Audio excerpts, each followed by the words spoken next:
Hello and welcome to a brand new episode of the Nerd Apocalypse Podcast. I'm your host, Jay. I'm here with my co-host, Micah. Hey.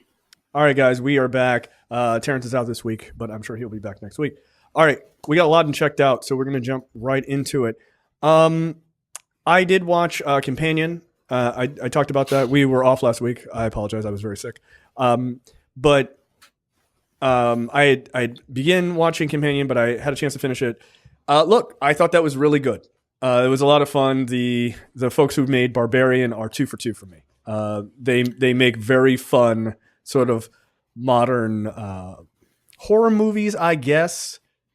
But they are horror movies, but they're horror movies with a message. They're horror movie. Yeah, they're horror movies from most horror movies are quote unquote from a woman's perspective because there's the trope of the final girl, but they're not from the woman's perspective, right? Like they don't deal with horrifying things that women go through, right? Like, and these two movies, they very much do, right? Yes, right. And Companion's really good, man. I really enjoyed it.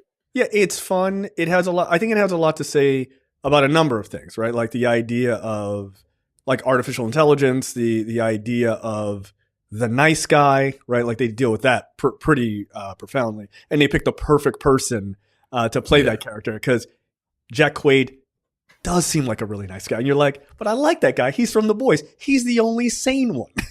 But in this movie, you're like, this guy's a fucking dick. So he does a really good job of sort of like the big switch. I like when he. Look, spoiler alert, the movie's been out since January. When he was at the end, when he was making the speech about how, but what about me? Right? Like I laughed out loud in the theater because it was so spot on. Yeah, it's every weird dude on the internet. Yeah, man. And that's very much the point. And it worked. And that's the guy. Now, look, he's done this a couple of times, right? Like, it's going to get to the point where I see Jack Quaid in a movie and I expect him to be a bit of a dick, right? Because I've seen him in a couple of things where turns out, oh, hey, I'm actually not a good guy. Or, I'm a secret, badass that can't feel pain, but like, you can still die, bro, but like that's not how the no pain thing works. Yeah, you're not invincible, right? You just can't feel it when the knife goes, in your heart, but you can still die. Yeah, but so I enjoyed Companion. Look, shout out to Sophie Thatcher, who has been in 2 movies that I've thoroughly enjoyed this year. She was in Heretic as well, and I thought she had a good turn in that joyride of a film, and she's real fun in this as a sort of AI robot. The thing I will say about this movie is this and Blink Twice are I wouldn't say like perfect movies or even like great movies, but I had a very good time with them, and they both speak to the same thing to me, which is the women's perspective on guys pretending to be one way and it being revealed that they're very much the monsters that you kind of assume they probably are, right? But the veneer is kind of washed away. And both of those movies I enjoyed for very similar reasons, most of which is the scumbag gets their comeuppance in very profound ways, which I appreciated. But yeah, I think Sophie Thatcher. I've only seen her in these 2 movies, Heretic and this, but she's got real presence. I like her a lot, and she has this way, especially in this movie, of being so like because her intelligence is purposely turned down by Jack Quaid's character Josh, and she doesn't realize she's a robot in the beginning of the movie. She's docile, but she's like, whatever you want. She's just like trying to be a nice girlfriend to meet his friends and impress his friends and, just be kind of perfect. But, she has this innocence and like this flawed innocence. But as she learns stuff about herself and is able to crank her intelligence all the way to 100%, she doesn't get mean. She's just very deliberate in her actions. Like, they don't make her into like a super villain kind of robot. Like they don't turn her into the Terminator. You know what I mean? They try to do that with another character, which was interesting. But instead, they just make her like a fully realized woman. Is this all it is? Like, at her highest potential, she's a very smart woman who's just not going to take any bullshit. And it's like, good. You don't need to make her into a killing machine. Like, that's not the point, right? Like, so her being allowed to fully reach her potential is actually just to be human, which was very interesting. So I liked it. I really enjoyed the messaging behind it. And it's these new sort of modern horror movies like this that are not like dark and like, oh, we're gonna knife you in the fucking shadows. I actually like this because everything is bright and you know, like, the world, but it's also like, wow, that was deeply fucked up what you just did. You know, so it's like it feels a little bit easier to kind of get into. Like, I feel like I could get my wife to watch this. Where if this was like a Jason Voorhees movie type of shit, she'd be like, absolutely not. Like, the atmosphere around the movie doesn't have a like a traditional horror vibe. It's actually quite light. But yeah, Companion's good. Highly recommend. Next up, look, for the last number of weeks, I'm gonna do it again. You should watch The Pit. You should really watch The Pit. It's really fucking good. I am caught up now. There's 12 episodes out now. There's 15 episodes in the first season. The last 3 are not out yet. Not to spoil it, but boy, is this season hitting a nice fucking crescendo, man. Like, these last 3 episodes are about one event. Spoiler alert, a mass shooting nearby at like at a big concert. And so you watch, like, you're not supposed to enjoy moments like this in TV shows where you're like, oh, there's a mass shooting. Cool. Mass casualties. That sounds awesome. In a hospital series. Wow, that can't go well. But what they do is, like, there's all this shit that's going on. And there are things that happen earlier in the season that are tied to what's happening now. So that's kind of interesting. Potentially, by the way. You don't know yet. And what's happening is the shift is about to end, right? It's a 12-hour shift, right? So we're in episode 12. The shift is about to end, and they get notification that this event has happened, which is, 20 minutes from them, right? And so they can't leave their shift, even though they've been working for fucking 12 hours straight in an emergency room, which is already fucking insane. So they can't leave, and you watch in the first 20 minutes of this 12th episode what it's like being a hospital emergency staff preparing for something like that. You get notified, let's say at 8 p.m., right? Just hypothetically, at 8 p.m. You only have like 20 to 30 minutes to prepare before all of the patients are coming in. And they're not coming in by ambulance. Some of them are coming in by cars and shit, like people just leaving it's like a mass concert. So there's just people like, oh shit, my buddy got shot. Get in the car and just fucking trying to drive to the hospital, right? To watch these guys, and keep in mind, a lot of the characters are like interns and young doctors. To watch them, like the senior doctors, Noah Wiley being the most senior, dude, he's killing this fucking role, by the way. Like, he's so fucking good. By the way, solid choice. He would have been a solid choice for Mr. Fantastic. Like, actually, it would have super worked. Like, he's got a like a leadership kind of vibe that would totally work for him. Yeah. But watching him and this other senior doctor who is coming on to the shift, who you saw leave, he was ending his shift at the first episode. So that guy's been gone for 12 hours and he's coming to work because he got called in because of this. And watching the two of them like hand out orders, like, we're doing this. We have these emergency boxes that come in that's got this type of medication. We got these slap bracelets, like, to mark what type of patient this is. Like, are they already dead? Do we have 10 minutes to attend to them? If they can't make it in 10 minutes, we have to move on. These people have an hour. These people can go up to OR. Like, to watch them game it out was fucking amazing. Like, before you see any of the patients, you're like, oh shit, like, this is the loadout scene in like Commando, but for medical dramas. Like, but it was dope as fuck, right? And you just watch these guys work because they're doing field medicine, right? Like, they run out of shit. They're like, yo, we don't have any fucking tubes that go into people's bodies. They're like, what are we going to use? And they just have to improvise that shit. They run out of blood at one point. Oops. Like, what the fuck?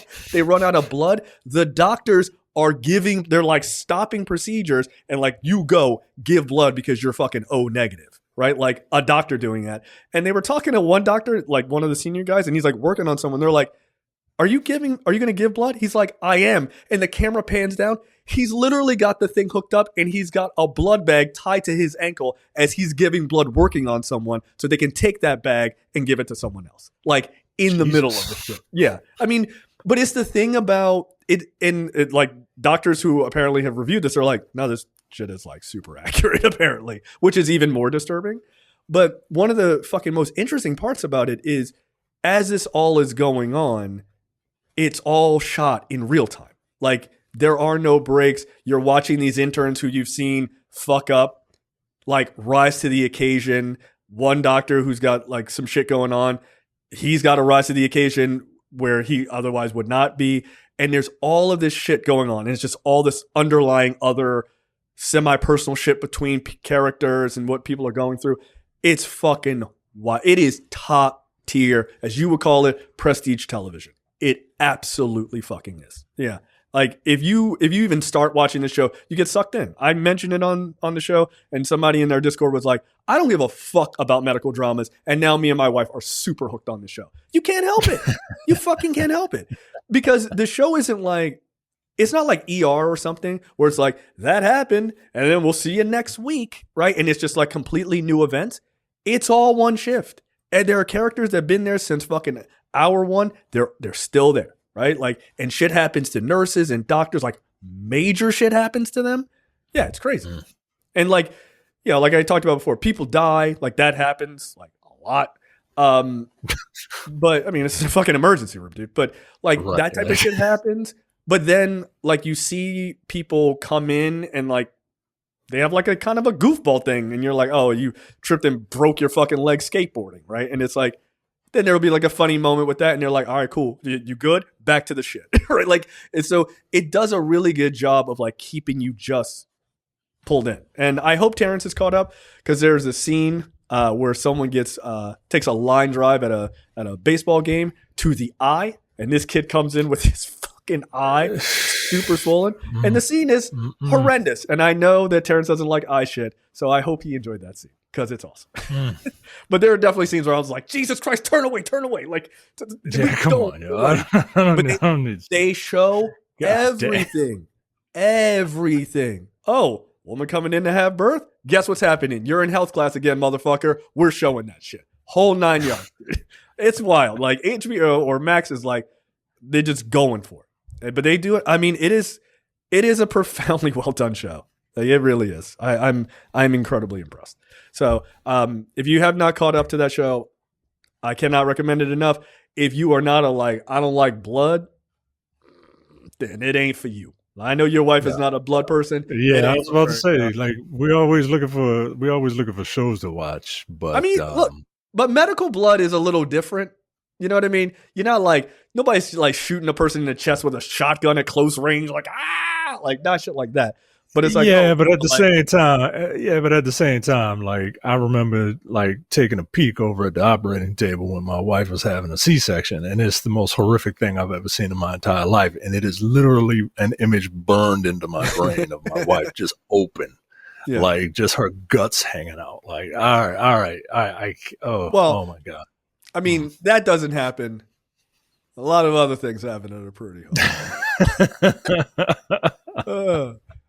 Yeah, it's good though, man. It's good. Like we are like fucking into it. Like it just like it's wild, man. Like I could watch a movie about like a lawnmower running over a guy's head. More on that later. But like the more like real it is, like it's disturbing.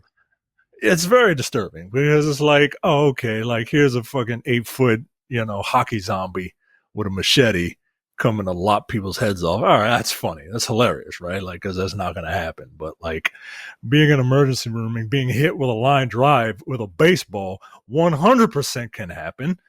Yeah.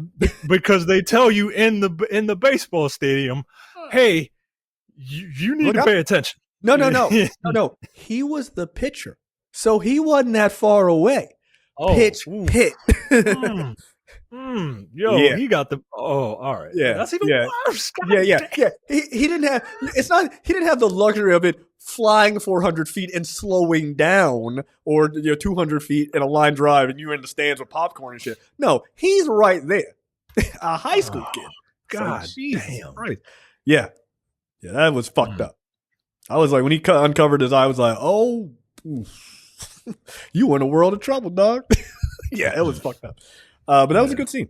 It was good. And there's one girl on there, this young Indian girl. She's a what is it, MS3, which is like she's in her third year of medical school. She's a prodigy. She went to college at 13, and now she wants to be a doctor because her mom's a surgeon at the same hospital.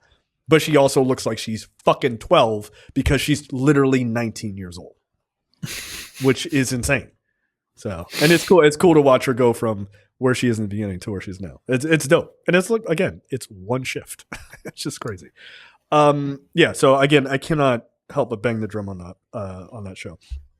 Here's a show that, through the magic of clips on the internet, I was, when you think you're out, they pull you back in sort of situation.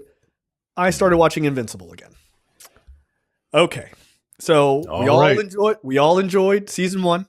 Thank Mark, right? We all enjoyed watching Mark get the fucking bricks beaten off of him by the end, which was horrendous. Omni-Man, not a father figure. And then we all started watching season 2. That took 3 years or whatever. And we're like, yeah, but Omni-Man's not here. And this is really fucking boring and not interesting. Yeah. And we all were like, I'm out. I am here to tell you that you should probably watch to at least episode 4. Of which season? Season 3? Season 2. No, season 2. I'm not even on. I just started season 3. Because season 2 is the one where we were just like, I fell off after 2 episodes. I'm like, I ain't watching. Nigga, the same, exactly the same. Episode 3 or 4 is where Omni-Man comes back, and I think it's episode 3 he comes back, and you find out where he's been and what he's been up to. And in episode 4, it's like, all right now, like here we fucking go. So when episode 4 drops, that's when the overarching story really gets moving, which is what was plaguing the first 2 or 3 episodes, right? Which is the Viltrumites are like, yo, Omni-Man, we fucking told you were supposed to go soften up Earth so when we get there, like, they be ready. But you didn't. Because you got this woman pregnant and you wildin'. Well, the Viltrumites show up to where Omni-Man is now, and Mark is there, right? He meets up with his father. And shit goes off the fucking rails, okay? And what I am here to tell you is if you fucking dropped off Invincible, come on back. Come on back. I got to tell you, yo, like, you know how serious and fucked up that fight was between Omni-Man and Invincible? Yeah. Nigga, that's every episode. It's every episode. All right. Every episode is like the Viltrumites, some of the Viltrumites coming and Mark having to take them on, or someone else having to take them on, or some other massive fight. Like, just about every episode, I would argue every episode has a massive level fight at this point. Just about every episode.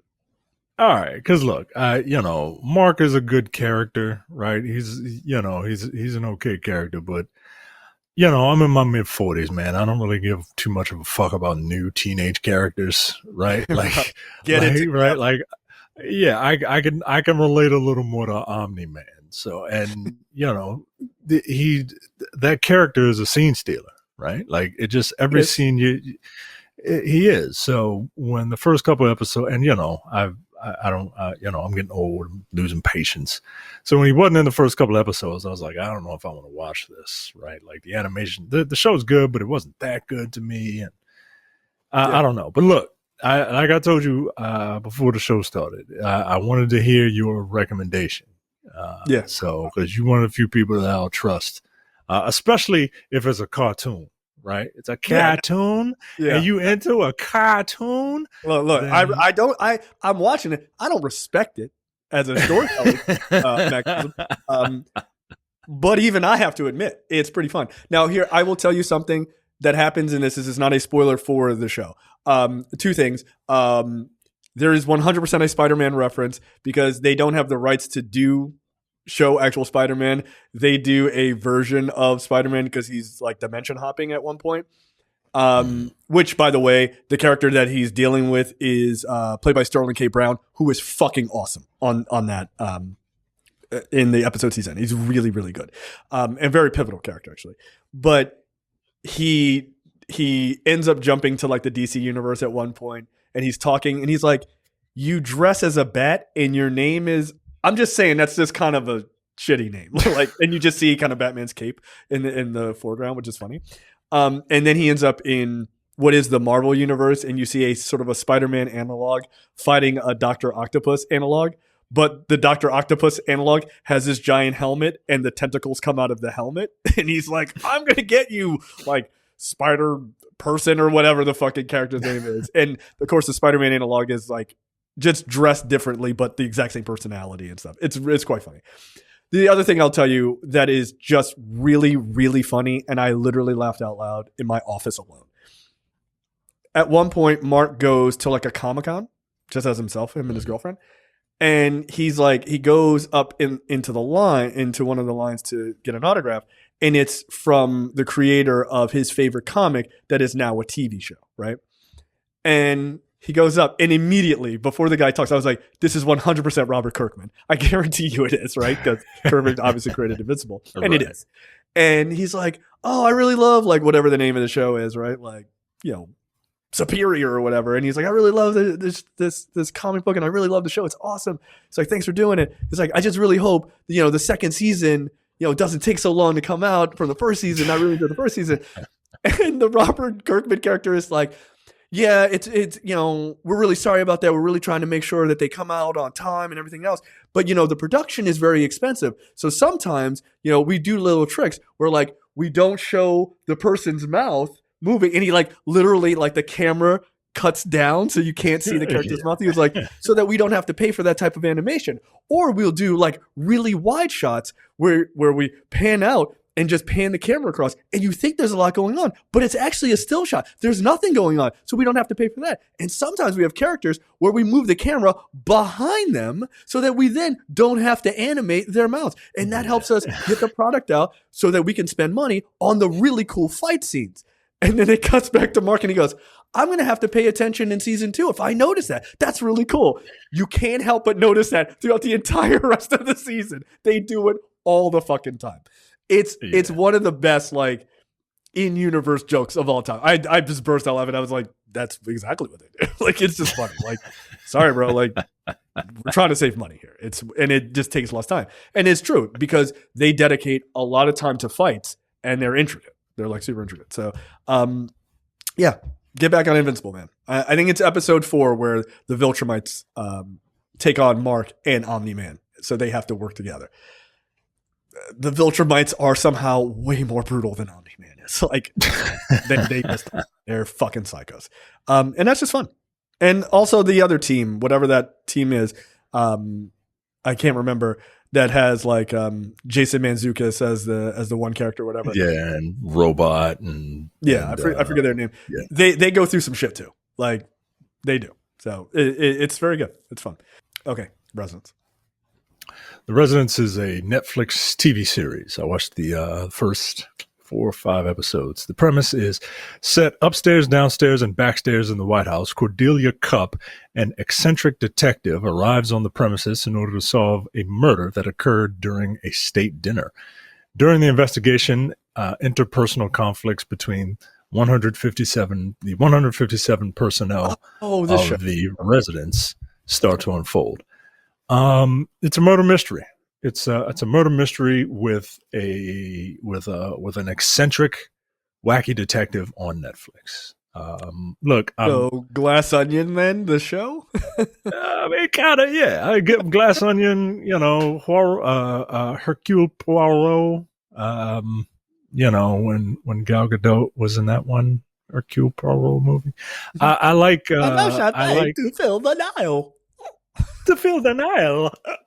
I'm so happy. I'm so happy that people are finally admitting that this woman is a terrible actor. I understand, right? You wanted Wonder Woman to come out. And Wonder Woman was good, right? The first Wonder Woman was good, right? But you know, could have been better. I get it. Better actress. Look, it could have been even better, right? I get it, though. I get it. I do, right? That was a landmark moment. Women wanted to see themselves, but you know, I respect it, right? We did the same thing with Luke Cage. And that's the thing. Mike Coulter's not a bad actor. He's just a bad Luke Cage. Gal Gadot is a bad actor, yo. He's legitimately totally fine. It just wasn't the right role for him. No, not for her. No. I've not seen the right role for Gal Gadot. I haven't watched Head of Stone, but I assume that's not good either. I have watched Heart of Stone, and that ain't it either. Jesus fucking Christ. Anyway, The Residence. Look, I like it. I like it a lot. It's created by this person named Paul William Davies, and it is produced by Shondaland, so Shonda Rhimes. Oh, okay. Cool. And that's why there's a black woman lead. Good. That's why there's a black woman lead. That's why the president is gay. That's why there's a majority black cast. Like oh shit, this cast is really fucking good. This cast is excellent. Uzo Aduba is Cordelia Cup, and she's great in it. She's absolutely great. Yeah, I love Giancarlo Esposito is the murder victim. He's the chief, the White House chief usher. And one day they find him dead at a state dinner that the Americans are hosting with the leaders of Australia. And this cast Cordelia is insane. Look, if you like murder mysteries, right? Because I'm old, right? I'm old now, right? So I'm into like murder mysteries and stuff. It's a fun show to watch. It's fun. It's light. My wife, she was like, "Oh, this is like one of those what does she call him? I can't remember. She was trying to refer to Wes Anderson, but she said, I forget who she said, but it's kind of like a Wes Anderson movie in that it's very punchy dialogue. Mm-hmm. You know what I mean? Not like that's with symmetry. Not like not dialogue like who's Mr. Walk and Talk? I'm really bad with names, guys. Aaron Sorkin. Yeah, not like Aaron Sorkin, where everyone just speaks really fast. Yeah, but intelligent. This has more like Veep vibes. Where that's the impression I got. That's the impression I got. Yeah, yeah. So look, it's a fun show. It's fun. It's everyone in it is really good.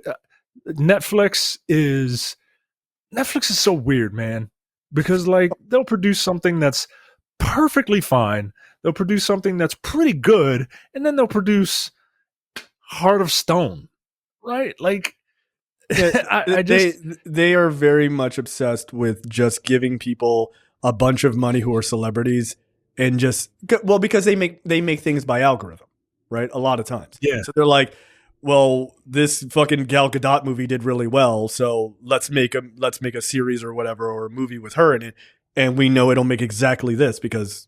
Of course it will, right? It's just by data. So data driven. Al Franken plays a senator named Aaron Filkins. That's top billing right there. This guy knows who's talking. I mean, come on, man! Like it's Jason Lee is in this. Yeah, Ken Marino is in this. Ken Marino, Randall Park is in it. Isaiah Whitlock Jr. Isaiah Whitlock, yeah. My wife was like, "Do you know who that is?" Shit, do I know who that is? Do you know who that is? She didn't get it. No, oh, come on. Come on, because of course, Kylie Minogue is in it, yo. Like as Kylie Minogue. Oh, really? Okay, that's yeah. Fun.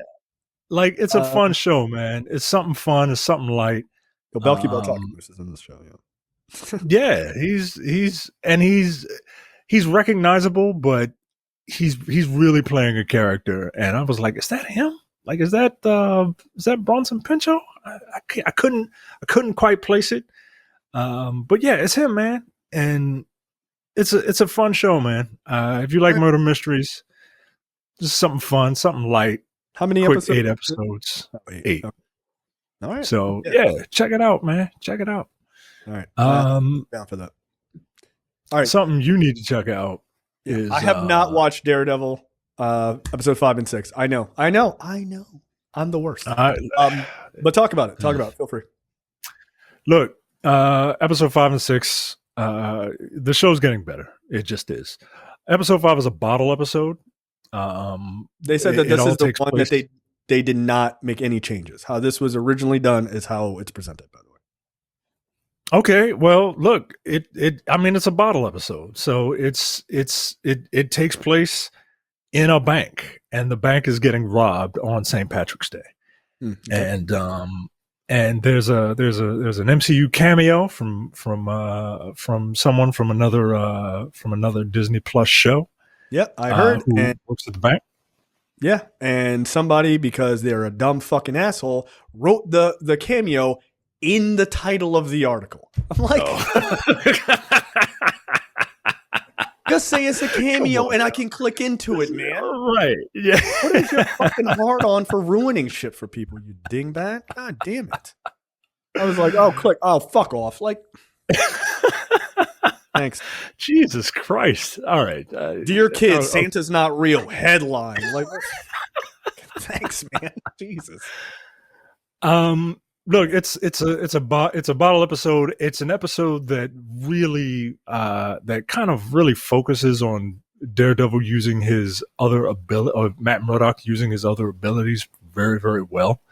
Right? Like his super hearing and echolocation like play a role in this. But it's just a cool, slick episode. You can watch it or you can not watch it. Like that's the definition of a bottle episode. But it is fun. It is good. Is it slightly shorter than a normal episode? Yeah, it's like 40 minutes of runtime, but they have like 10 minutes of credits because they got to do like the regular credits and then the foreign language and all that credits and stuff. So it's like 35 minutes of actual like time, right?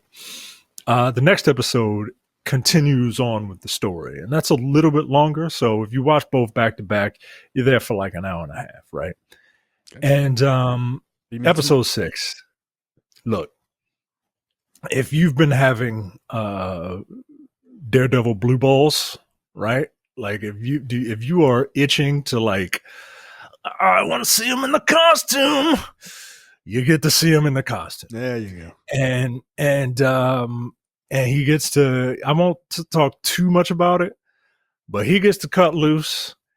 And Wilson Fisk is the Wilson Fisk that you remember, right? Like they both get to, they both have been trying very, very hard not to revert back to their old ways, and to quote Matt Murdock, fuck it. I like that. So like, yeah, man. I look, the show is very well written. For that actual point exactly, which they do a very good job. Whether you're like really invested in the Wilson Fisk story, because like I find Fisk to be a more interesting character than Matt Murdock, right? Like just on its face, like villains tend to be, because they can be more layered and shit like that. Heroes are generally like, I'm a hero, I don't want to be a hero, I'm a hero again, right? Like it's generally not that it's not that serious. But villains, they have different motivations and shit like that, and Fisk certainly does, especially as a bad guy trying to go good, right? Like that's also incredibly layered. Good in quotes. Yeah. But what I think is really good is they always take those two characters, no matter which one you're more invested in or if you're invested in them equally, they put them on the same track.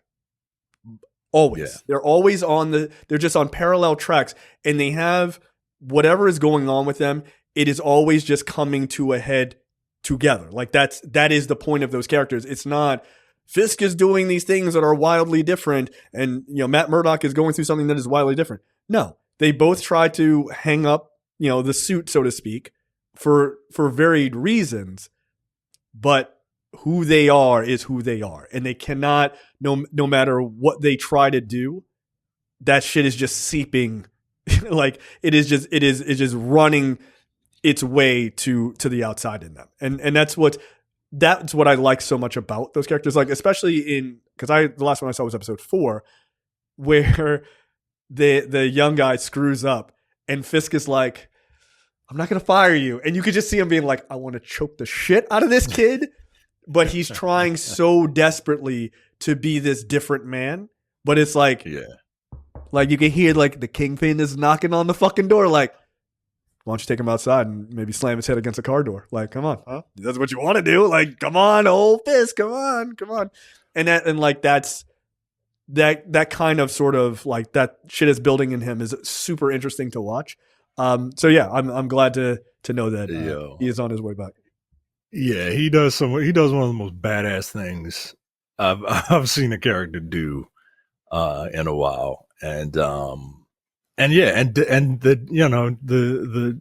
what Daredevil does towards the end, it's like you said, it's just really good, man. It's just really good. Like I've seen people who have reviewed all the episodes, and they're like, oh, I don't really know if I like it, because they give the major outlets access to all the shows so that they can review it and get people, just get reviews out there, right? And I'm like, I don't know what you guys are watching, man. I really don't. I think people are very hesitant to be, especially the big outlets. They're really scared to jump out. And I'm not saying this is true for everybody, right? Because I don't want to I'm not like conspiracy theorying this shit. But I do think that sometimes they're a little scared to jump out there and be like, this new MCU show or this new Star Wars show is amazing, because the backlash of these shows can be so fierce, and then they catch that backlash if they don't largely agree with like the fucking online shenanigans. So I could totally see where they're like, like they're hedging, like, do you guys like it? Then I love it. You know what I mean? Like I feel like there's a bit of that's happening. And to me, you're being a coward. Like, just give me your thoughts on it. Yeah, like, man, just give me your thoughts. If you like it, don't be afraid to say you like it. And if you don't like it, don't be afraid to say you don't like it, right? Like, I understand, like we were talking about it the last time, the hate machine is, like it being angry about shit, like, sells, right? And having like debate and discourse devolve into like people shouting at each other, like, yeah, that sells and stuff, but like at the same time, man, like you get lost in all that sauce, man. Like, just tell me what you think. Don't it's don't just do not all that these interesting after a while. And yeah, it's just noise after a while, right? But yeah, man, these 2 episodes, I mean, I don't know how you can like it's right up there with the Netflix era. You know what I mean? Like these are some of the best episodes. Yeah. Right. And what makes these 2 episodes so good is the fact that, the delayed gratification, right? Mm-hmm. The if Daredevil was just out every single episode, if it was like an episode of Law and Order where, there's the crime in the first part and then there's the lawyer in the second part, right? If it was just like the Matt Murdock in the front and then the Daredevil in the back for every episode, like that gets stale, man. And I might watch them 2 episodes again, man. Or at least episode 6 again. That shit was fucking awesome. Right. But the thing is, he's a layered character, right? At least in the comics, he's presented extra. I would argue, if anything, if I have any criticism of the show, he's a far more layered character in the books than he is on the show. And that can be something they can, work on. But again, like, I ain't complaining. I really like the show a lot. But you can't just do the monster of the week. Daredevil goes fights the bad guys for fucking 18 episodes. That to your point, that gets really fucking boring and like extremely predictable. That sounds like something like the people who did like Burn Notice would do. Like it would be the same shit every single week, which is just it's not particularly interesting. It just isn't. So this particular way they're doing it, I like a lot more. All right, Severance, season 2 is now done. First off, Micah, did you like the finale and the season in general? Yeah, I did like the finale and the season. I think the season is better than the first in that, from what I can remember of the first season, we talk about like the ethics of doing this. Mm-hmm. And in the second season, we really delve into the innies as sentient beings, right? Like, and there's a lot of like who's the consequences of essentially creating a life only for, and then to just kind of do whatever you want with it, right? And just throw it, and the idea of whether or not you can just throw it away. And it's like the innies are like children. The innies are like children. They don't know anything outside of the world that they're in. And, they come out at one point and they realize, oh shit, like there's this whole, new world out there. And it just, I really like the commentary on, treating people as people, as human beings, and not just, I don't even know how to describe it, but just like entities that don't matter, like something that's treating people as disposable. Yeah. Right. And it's, man, this show is really good, man. I really enjoyed it.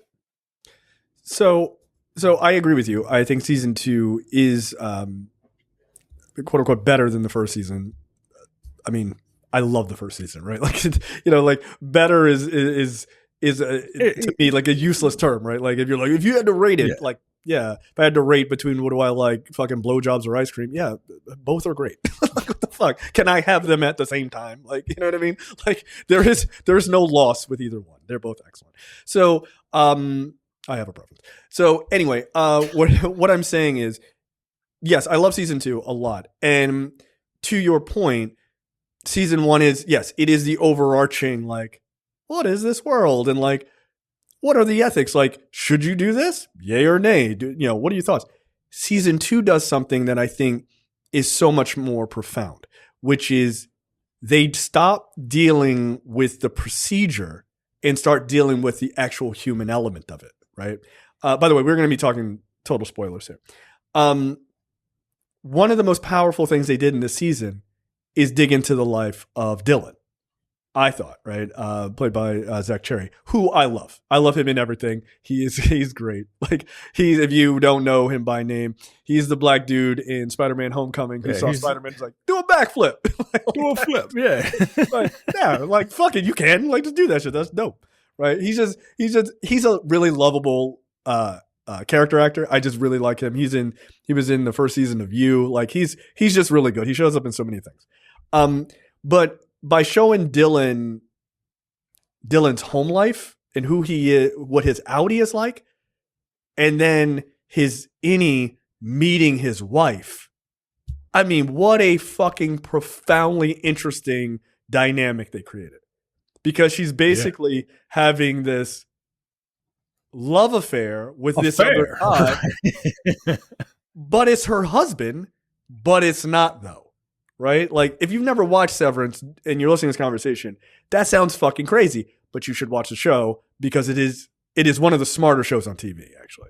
And so, yeah, they end up having this fucking love triangle. And outie Dylan is pissed off at himself, the innie version, because he's like, yo, what the fuck are you doing? But she's falling in love with the innie version because that's who he was when they first met. This person, this version of him that has not been jaded by life and kids and, you know, raising kids and life being hard and maybe not being successful and stuff. He's this clean version. This is the person she fell in love with, right? So you can't blame her, right? Because it's like the easiest thing is like, that ain't your husband. Like, but it is though. Like, yeah, but it is though. It's all the potential that he had lost. Right. And it just, it's an incredibly interesting dynamic. It's an incredibly interesting, like, concept. Yeah. It just, the show's really good, man. Like, and then at the same time, you have Mark, played by Adam Scott, who is awesome in the show. He's really great. They do this thing, by the way, in this season especially, that I think is really excellent. They really make him look haggard when he is... when he's an innie, you can see his age much more. Like, because I was like, is Adam Scott looking that old right now? And then they like cut to him outside. I was like, no, he doesn't look that old actually. Like, he still looks, you know, he looks relatively the same. But yeah, he's got the like poor man's Tom Cruise kind of situation going on, right? Like he's looking he's looking a little bit more haggard because he's more stressed and everything else of what's going on. And so they do a really good job with that. And so his character, Mark S., the innie version of him, is now aware that his Audi's wife, who was thought to be dead, is alive. But at the same time, he's falling in love with an innie inside the building, and he's supposed to help save his Audi's wife. Which, if that happens, he dies.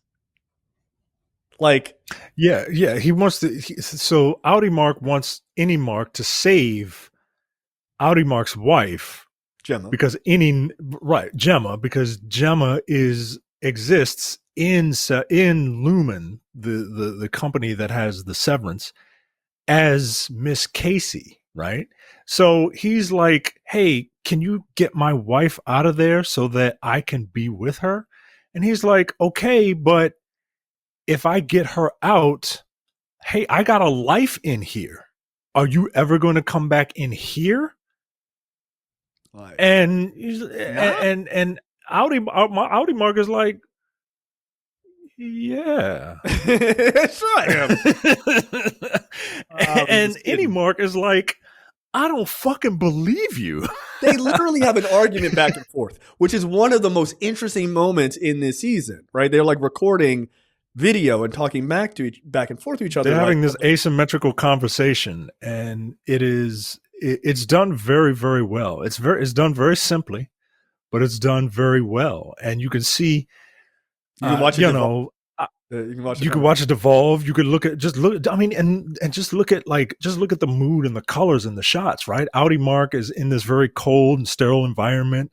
Outside, innie Mark is inside this cottage with a fire burning in the background, and as he's getting more angry, the shot gets tighter and tighter on his face, and you just see these flames in the background because, like, living in Lumen is hell, right? Yeah, hence the fucking being an innie is like being in hell, right? And Mark Scout is the Audi is like he's kind of panicking, right? But he's in this cold environment, and at first he's because he's grieving, and he has become like jaded, and it's so good, man. It's a good piece. It's good writing. It's good visual storytelling. It's good editing. That scene of the asymmetrical conversation is just one of the reasons why this show is really, really good, man. Yeah. Like, everyone is good in this. Patricia Arquette as Harmony Cobell is excellent in this. She is a fucking total creep. I love her.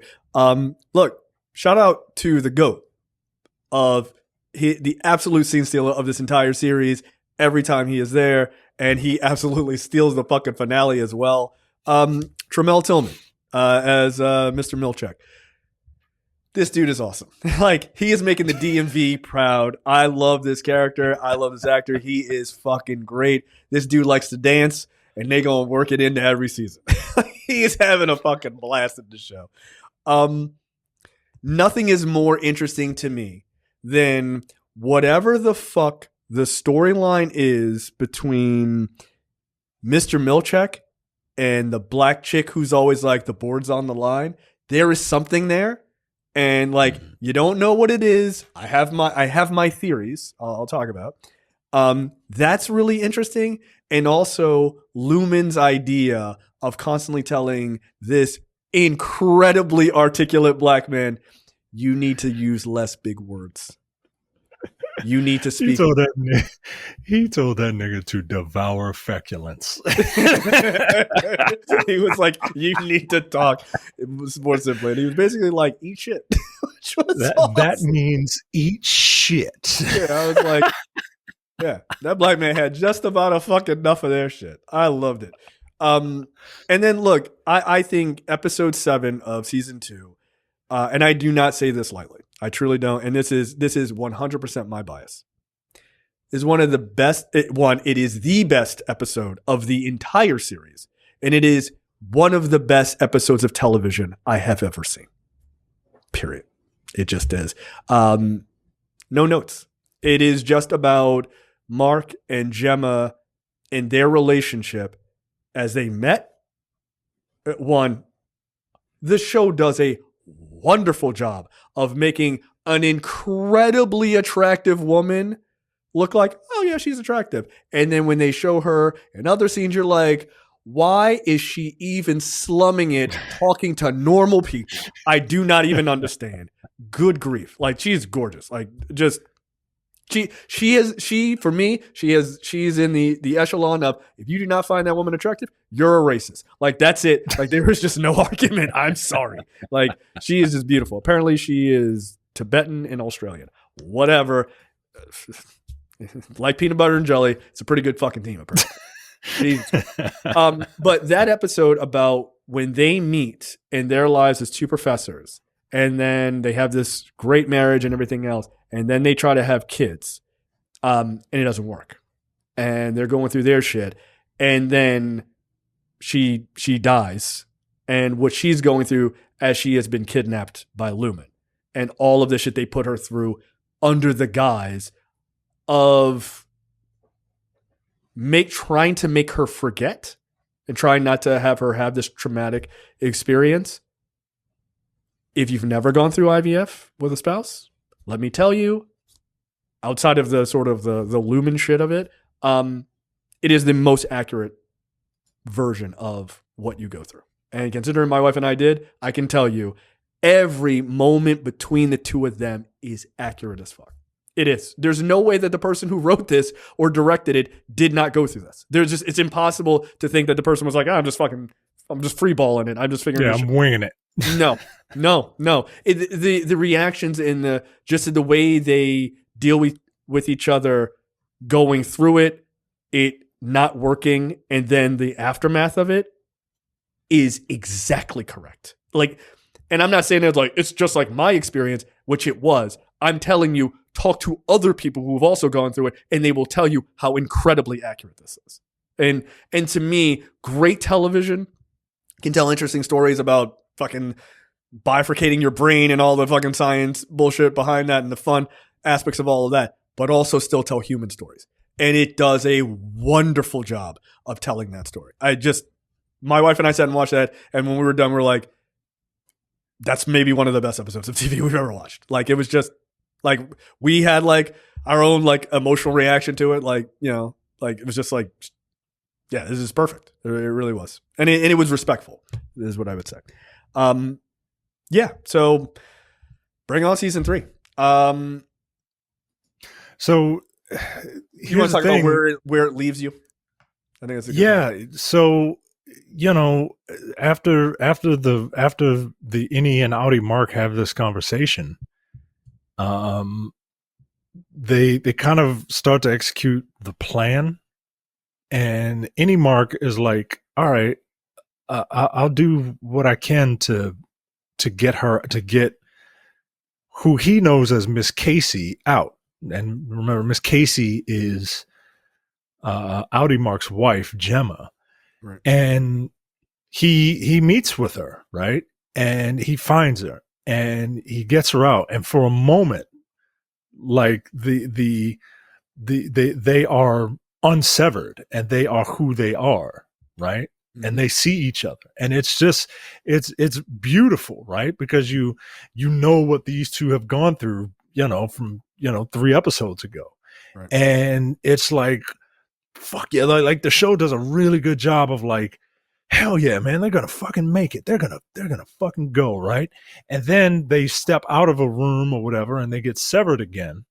Or one of them Mark gets severed again. So he's any Mark, and he's like, oh shit, right? Like that consciousness comes out, and he sees he's kissing who he knows as Miss Casey, and is like, oh shit, okay, well, okay, hi, nice to meet you. Time to roll out, right? And he gets Miss Casey out, or Gemma out, and Gemma is pleading with him, come on, let's go. But any Mark realizes that when he steps out that door, he is essentially killing himself. Yep. And and everything that he knows, his friends, Dylan, his girl, Ellie, or Helly, and Helly comes out, she's just, and they're, and any Mark's got to make a choice.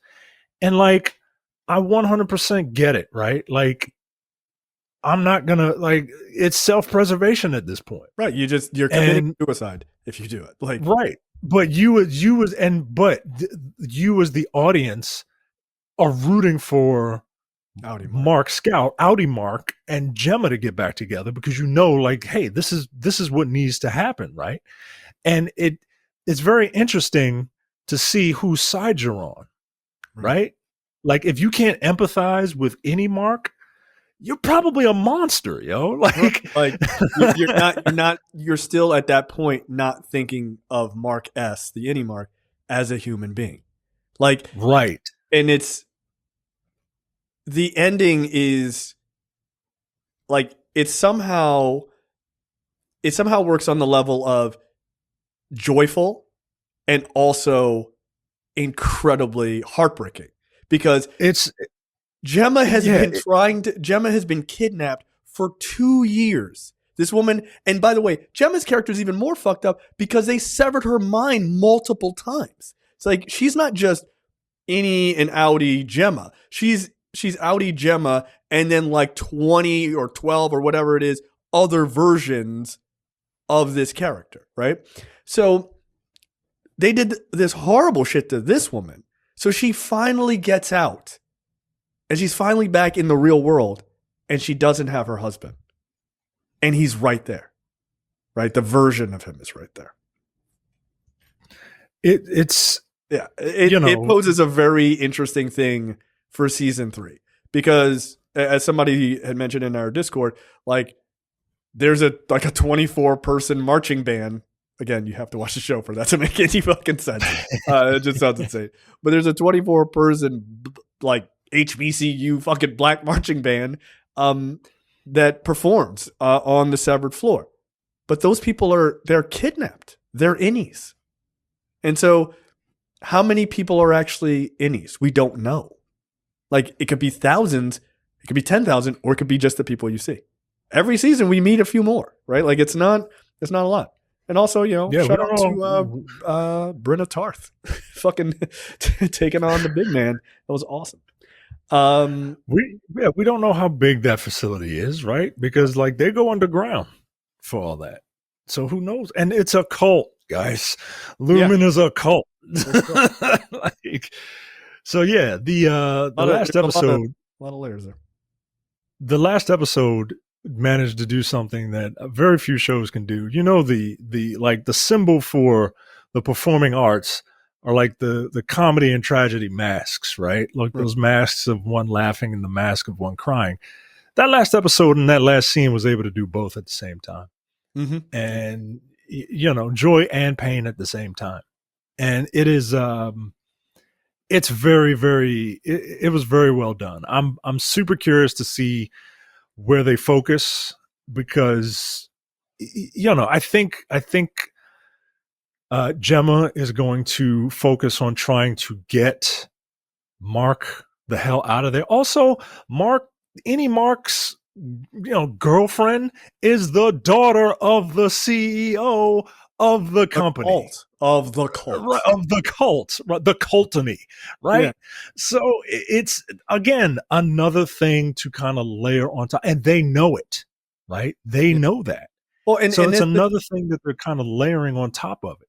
Right. And look, here's the thing, and we got to move on here. But like, one of the things I find the most interesting is like, okay, potentially in season 3, you kind of switch focus on who you're dealing with on the outside, right? Because Gemma's now on the outside. Because Mark can't go to the outside.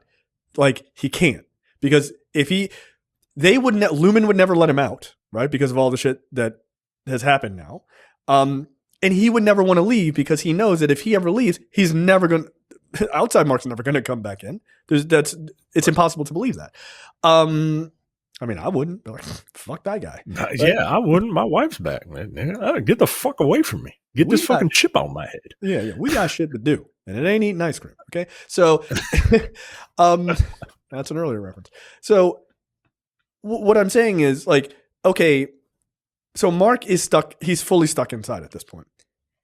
Gemma's on the outside, and the world knows that Lumen has done this idea of severing people. But she would be a person to say, I was kidnapped by these people and forced to do those things. How much she remembers on the inside remains to be seen, because she doesn't, like, once she leaves that floor that she was on, she wouldn't have remembered, I would argue, anything. So she doesn't remember being Miss Casey. She doesn't know what that's like. She wouldn't remember all of the other characters that she was severed to become. So she's going to be on the outside saying, hey, Lumen kidnapped me. And they're going to be like, well, what happened when you were in there? Well, I don't know. So Did we kidnap you, or are you just some fucking crazy person? Well, they have my husband. Well, your husband works there, but he hasn't shown up to work. So we don't know. Right? Like, so there's going to be this outside pressure on Lumen. Right? And how are they going to keep that cult and that company locked from the outside, where you have these characters pushing on it? You have Cobell now, who seemingly is with the good guys, but I don't trust her. She's a fucking cult member. How much can you trust her? Right? Like, yeah, she created Severance and they stole it from her. Right. Like, she created the procedure. She had the idea for the procedure and they took it from her. So where do her allegiances lie? Right? Like, does she want to take down this company that wronged her? Or does she want to reclaim her birthright? Right? Like, does she want to reclaim the thing does she want to control it? Like, man, this is a really good show, man. This is a really good show. Don't take forever to come out with season 3. Yeah, no. He said that they're definitely going to be much faster, but maybe they'll just cover people's mouths so you can see them, so they can save on money. So yeah, look, if you haven't watched Severance, first 2 seasons are done. Now's a great time to get in and watch the whole thing. You should. Topics, Micah, take it away. It's unfortunately official. The James Bond franchise has found its producers, Amy Pascal and David Heyman. The duo have been tapped by Amazon MGM to steer the new Bond film, the first to be produced by someone outside of the Broccoli family. Pascal will produce the film with Pascal Pictures. Heyman will be producing with Heyday Films. It wasn't made immediately clear if they would be producing these names Bond of their firms are real obnoxious, dude. I know. God damn it. Like, just now, produced. Okay, we all know Amy Pascal has produced a litany of garbage superhero movies. Okay, we know that. But let's talk about David Heyman, because this is not a bad list. I have to tell you. Just some of the big ones. Marriage Story, that was excellent. Harry Potter and Prisoner of Azkaban, arguably one of the best ones. Gravity, pretty great movie. Let's see, he's done Once Upon a Time in Hollywood, Paddington 2. Let's see. People like those Paddington movies, man. Yeah, no, they're really popular. That whole series, I was reading a Paddington Bear book to my daughter today. That entire series is incredibly British. Yet, Paddington is a fucking immigrant. Oh, really? Yeah, he's from darkest Peru. Oh, he was a stowaway. Right. Yeah. Yeah, you Brits are real hypocrites, okay? Even your fucking fancy British bears aren't from there. Get out of here. Goddamn liars. Yeah, so he also produced Juice. So shout out to him. So he's got some in I Am Legend. Tupac Juice? Yeah. 1992. Oh, all right. All right, see? Amy Pascal has produced Challengers, which is a really good movie. Really good movie. That's pretty good. The Marvelous co-producer with some of the Spider-Man movies. Molly's Game. I remember not hating Molly's Game. Yeah, it was okay. The Venom trilogy, and that Ghostbusters movie, and Ghostbusters, the 16 Ghostbusters movie, 2016. Yeah. So I don't know, man. Look, they all can't be winners. So what of her movies? Which of her movies are you hoping she'll have more of a synergistic luck with? Are you going more Challengers, or are you going more like Ghostbusters?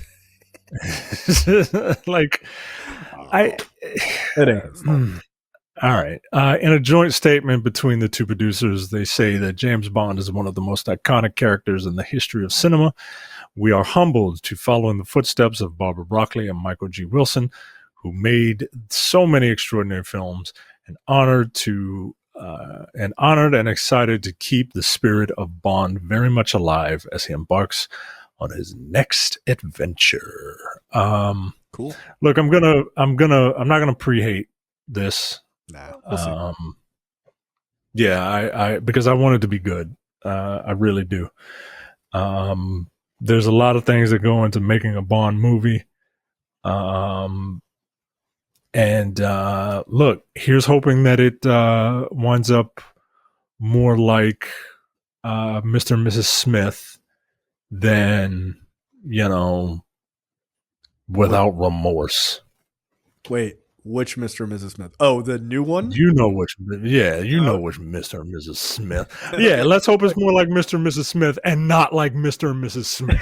Right, okay, I was like, I mean, I didn't hate, I'm one of the rare people. I didn't hate the Angelina Jolie Brad Pitt ones, but it isn't great. It's not great. I mean, it's fine. It's not Bond movie fine. It's no, not it was Bond just dumb movie. It was just dumb fun. Honestly, I want something big. I compared it to the latest Mr. and Mrs. Smith, but it's got to be bigger than that, man. It's got to be bigger. Money needs to be spent. It needs to be. Yeah, it needs to be big. I'm not interested in some we're gonna do James Bond on a fucking shoestring budget to make it really character driven. Yeah, you can make it really character driven, but I'm gonna need this nigga to have a super watch. Okay, let's knock it the fuck off. Yeah, man. Yeah, come on. Embrace the things that make James Bond James Bond. Don't rush into that he's a woman, right? All of the. Don't rush into trying to build out a world before we get the first movie off the ground, right? There are a few things that I want to see. I want to see James Bond. I want to see cool cars. I want to see gadgets. I want to see hot chicks, and I want to see him killing people, man. I mean, I hate to be really stereotypical, but if that's not in it, it's not really a James Bond movie. Is he a misogynist alcoholic with a great shot and can play fucking Baccarat or whatever the fuck? Yeah, all right. This is what I want. Yeah, man. I'm very curious because I don't think we'll ever get back to the old Sean Connery style Bond, which is fine, right? I don't need 50 no's and a yes. You're still a yes, James Bond, right? I don't need that, right? Sometimes you give them an open hand laugh to reset their hard drive. Right. We're talking about laughing at women getting beat up by James Bond, guys. Yeah, I don't agree with it. Yeah, Sean Connery said that, guys, not us. We won't get that, and I don't need that. But I don't know. I want this new James Bond to be its own thing, right? Like we've seen five different dudes play this guy, and they all play him differently, or they all have something unique about him. And I'm curious, I'm excited, but I'm also nervous because, like, Venom. You know what I mean? Now, in fairness, those are heavily influenced by Avi Arad and his inability to see things that are bad in front of him. Look. To be fair, this is my last point. She produced Challengers. Challengers was distributed by Amazon. Challengers is a really good movie. Yeah, it's easy to shit on Amy Pascal because of the Spider-Man movies, but that's definitely more of an Avi Arad fucking situation. Like, yeah, absolutely. Like, he is the secret sauce to the shit stew that is those movies. She's making Hail Mary into a movie too. I have for Amazon. All right, Hail Mary is a book by the guy who wrote The Martian. Oh, okay. All right. Is it also about space? Yes. Directed by Phil Lord and Chris Miller. I did not know this was happening. Yeah. I don't even know what the series is. I will watch it. Like, easy. Those guys always get my money. So yeah, look, I don't know if it'll be good. There are two things that matter here. I mean, to your point, the third sort of overarching thing is it needs to feel like James Bond. Right? Like, that is an obvious thing. I'm not going to be one of these dude bros like, if the tits on the girl aren't big enough, I'm not... Knock it off. Like, it just... Like, I am 45. I am literally 45 years old. I am sick to death of damsels in distress. It is annoying to me. Like, I also think it's totally fine if a woman can kick ass that doesn't hurt my penis. It's fine. Okay? But at the same time, when I'm watching a James Bond movie, I you know what I like? You know what I think is really attractive? Like, when they do the thing of like, hey, here's a regular woman that he meets and he sleeps with because, of course. And then the second woman is the woman like he's into and he sleeps with, but she's also a badass. Like, I really like that. Like, that's a thing that I enjoy. Just keep doing that. That's totally fine. I'm a big fan of egalitarianism, frankly. But at the same time, he's the lead. Okay, so make him even more of a badass than the badass, right? Like, this just is what it is. Give him cool watches, cool cars, a very well tailored suit, and he looks cool when he's doing all this shit. But the biggest thing that really matters here is who you picking to play the character, and who's the director. That's it. Yeah, like, those are the two announcements that will matter, and who's writing it ostensibly too, right? Those are the things that matter, because this franchise, whatever you want to say, really lives and dies on who is playing that character. Because it's not one of those things where people forget. Oh, well, we'll just see. If they don't like that actor, they don't like that actor. I mean, poor Daniel Craig, they hated him for having blonde hair. And this dude didn't even get a martini before they fucking were hating on him. Now, he rose to the occasion and fucking killed it. But there were people who were like, I don't fuck with him because of that. So just pick the right actor. And frankly, I know it's going to sound fucked up. I don't need James Bond to be black. I don't need that to be the controversy. I need you to I understand. I don't need a black man to get hate for fucking 7 years trying to please white people and their horseshit. I just don't need it. I get it, right? You know, we want to see ourselves, right? I get it. But, like, I don't have a problem with James Bond being a white guy. I really don't. Because James Bond, he's top of British intelligence, and he's going around the world just fucking European women all the time. Omar Sy may stick out a bit. Okay, that's all I'm saying. Like, right. Like, that's the thing with, like, that Lupin show is really good. But, you got this dude who's like 6'4". This is a 6'4" Senegalese man walking around in disguises, walking around France. What the fuck? It's him right there. Taller than everybody. Like, that's the guy right there. It doesn't work. It doesn't work. Believe that? Right.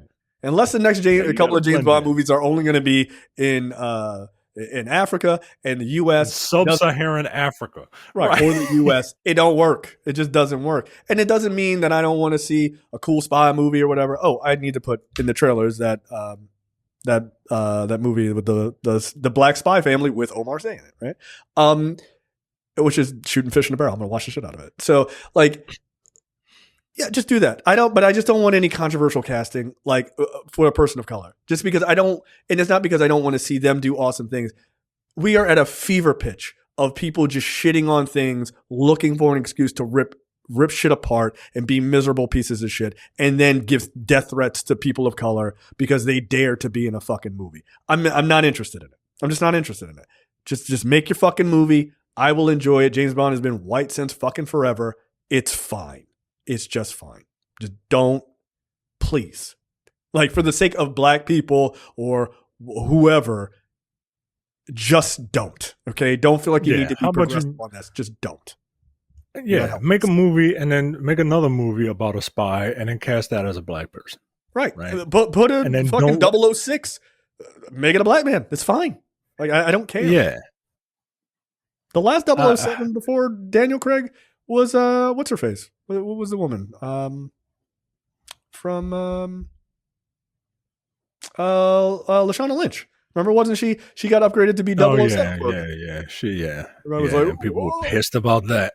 Like, he's going to be 007 again, right? He's in the movie. Relax. Okay. Oh, thankfully. I almost had a heart attack with my dumb racist brain. It couldn't handle it. Like, shut up. So yeah, I don't need that. Like, please don't. It does not help us. It doesn't. I know that you might think it does, white people. It doesn't. And then she was in Day of the Jackal, which was phenomenal. Playing the same fucking role, essentially. Yeah, essentially. So. Yeah, they should have gave her a glider. She was dope. It's a fucking cool scene. Minor news, really. Let's have a list here. Here's the cast list so far for Marvel's Avengers Doomsday as production begins. Holy shit. Round of applause for today's announcements. Chris Hemsworth as Thor, Vanessa Kirby as Sue Storm, Invisible Woman, Anthony Mackie as Captain America, Sebastian Stan as Bucky Barnes, Letitia Wright as Black Panther, Paul Rudd as Ant-Man, Wyatt Russell as John Walker, Tanak Horta as Namor, Ibn Mas Bachrach as the Thing, Simu, as you would say, as Shang-Chi, Florence Pugh as Yelena Belova, Kelsey Grammer as Beast, hello, Louis Pullman as Sentry, Danny Ramirez as Falcon, Joseph Quinn as Human Torch, David Harbour as Red Guardian, Winston Duke as M'Baku, Hannah John Kamen as Ghost, Tom Hiddleston as Loki, Patrick Stewart as Charles Xavier, Ian McKellen as Magneto, Alan Cummings as Nightcrawler. Holy shit. That's a surprise. Rebecca Ramidjan, I know it's not pronounced that way, as Mystique, James Marsden as Cyclops, Channing Tatum as Gambit, and Pedro Pascal as Mr. Fantastic. So far.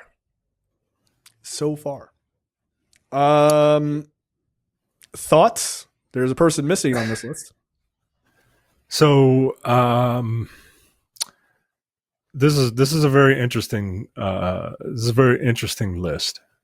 I am glad to see James Marsden getting a chance to come back and play Cyclops. I think he could have been a very good Cyclops if given proper material and direction. Mm-hmm. He was in this show that I recently finished called Paradise, and while I was watching, I was like, "Yo, this dude really could have pulled off." He played the president. Yeah, right. He's a actor, actually. And I was like, "Yo, this dude really could have pulled off Cyclops if he was given something better." So I'm glad to see him come back. I'm really surprised that Alan Cumming and Rebecca Romijn are willing to go through all that bullshit ass makeup to no, they got process. the suit. No, they got the suit now, yo. They put the Mystique thing. They just do like her face. It's a rubber suit like right up to the wrist. She's what's the name was like. I ain't doing that shit. Nope. I hate that. I can't stand it. Bunch of perverts. So is this for Doomsday? Is this the first one or the second one? This is for the first one. It's in production now. Okay. It's very interesting that I it wasn't what we know that Robert Downey Jr. is going to be in it. Were there rumblings about Chris Evans being in this? Yeah. Mm-hmm. It's funny that his name isn't on here, and I think it was you, or just a theory that's been floating around out there that they're probably going to have to take on an evil version of him. Mm-hmm. Yeah, I think that's and I think we talked about it. Like, and Anthony Mackie is going to have to kind of reconcile with that, right? Like, that's going to be interesting. This is interesting. So there is, like, yes, that list is interesting. As it was pointed out to me, shout out to Cam. So a character in Thunderbolts who's not on this list. What's name isn't there? What's her face? The character. Taskmaster. Taskmaster's not there. Taskmaster's gonna die. Like, Taskmaster's very much gonna die in Thunderbolt. You don't even in the latest trailers, you do not see much of Taskmaster. Yeah. So I 100% believe Taskmaster's probably dies or just kind of hangs pretty. I think she's gonna die. I think she's gonna die pretty early, actually. Yeah. In that film. I think that they recognize that they might have made a mistake, and fans were like, we don't like this, and I think they're going to kill her off, or she hangs up the fucking suit and decides, like, I don't want to be a fucking murderer because I was kind of forced to be this mute fucking psycho. Right. She didn't say anything. She didn't say anything. And my guess is, if they are smart, they give some indication that there is a character who watches her die on TV or live and was like, I'm kind of not a scrupulous person, and and I can do mimicking shit. Like, that's a thing that I can do. Because it's not a special power, right? Like, it's just an innate thing. And maybe takes up the mantle and you get a more traditional Taskmaster down the road. I would not be surprised. I'm sure there's a Tony Masters out there that in the multiverse somewhere, right? So and it would as much as, like, I respect what they did with the suit in Black Widow and the inspiration that they took from the Udon design for Thunderbolts, I kind of want to see that ridiculous ass suit. Yeah. With the skull face and the hood and the I kind of want to see what they do with something a little closer to that. But and it would be fun because, like, and just like have him, he's basically piecemealing it because he's been watching these guys and he's like, cool, I want a shield, I want a cape, I was like, why are you wearing all of this? Like, I don't know, it just looks fucking dope. Yeah, also, sure. Taskmaster's kind of a shit talker, man. Like, so to have Taskmaster be a mute is just. It was a choice. Yeah. Wasn't Namor canceled? Like, didn't he sexually harass somebody or something? I mean, it was like allegedly. Yeah. And they were like, "It's been long enough. Y'all stop talking about it. All right. Guess who's coming back? Namor's back, everybody. Hey, how about this? That's weird. When I saw the cast list, I was like, James Marsden. And we were like, oh, I like James Marsden. Yeah, James Marsden's fine. Remember when they did that documentary about, like, what's his name? Quiet on Set? About, what's the dude's name? Something Peck, right? The Brian Peck. And they were like, oh, he was, I was about to say another name. Yeah, don't do that. Name. Don't don't do that. Don't do that. I hate you. Don't do that. the love of God, don't do that. But one of the vocal defenders of him was James Marsden. And people were like, fuck James Marsden when that came out. And I was like, oh. And so when I saw him on the list, I was like, James Marsden? Like, okay. That's interesting. Right? It's amazing how things become really, really important. And then time goes and they're just like, I don't really give a shit. So. Yeah. It's funny that. Yeah, it's funny. Now, granted, he didn't do anything. He was just like, I think that guy's a good guy. Which, by the way, I feel like if I knew somebody that I worked with and they were like, this person sexually abuses kids, I'd be like, I'm out. Like, I don't have allegiance to anyone I work with to write a letter. No, he's lying. Fuck him. Clear your name, nigga. We'll talk later. Like, I'm not running out there. Not a I don't need to. Bullet. I don't need to be a part of that, guys. I don't need to be anywhere near that. Right. I don't have to kill you. I'm not going to kill you, but I don't have to save you either. Get the fuck out of here. Right. I didn't put you in it. Oh, you're supposed to stick by your boys. No. Which ones? Which ones? What they do? Right. They accused them. I'm going to stick with the ones that have not been accused of crimes. How about that one? Yeah. I got plenty of that. Thanks. Stay over there. A co-worker. I wish I fucking thought so. Right. Co-worker. Right. Not even your friend, yo. It's somebody you work with once. Yeah. Fuck off. Defend me. No. I don't think so. Well, you're not my friend. You're right. I'm not. Nigga, I collect a check. I'll work here. Shut the fuck up. So here's the thing that I also find interesting. Kelsey Grammer back as Beast. Obviously, we saw him in that brief little, after credit scene in the Marvels. So that's cool. Obviously, Cyclops, Mystique, Nightcrawler, Magneto, and Professor X all being back from the original is dope. I'm super glad they're not bringing anyone back from that new class fucking series of movies. Those stink. I also think the originals largely stink as well. However, at least those in the originals are more iconic, like as far as I'm concerned. So I think that's dope. But they may pull some bullshit and be like, you know what? We're going to throw these other ones in from the other part of the universe. But that feels like a lot, and I don't really want that. Shout out to Channing Tatum getting pulled up to the fucking OG block as Gambit. That's kind of interesting. Yeah, from double A to triple A, buddy. Yeah, that's not bad for him. Look, I don't want to say I'm at Terrence's level, but I'll be perfectly honest with you. Fantastic Four is really going to be the litmus test. Yeah, that if Fantastic Four knocks it out of the park, which I think and I hope it will, then I will be more excited for this. But as of right now, it just seems like a lot of cameos.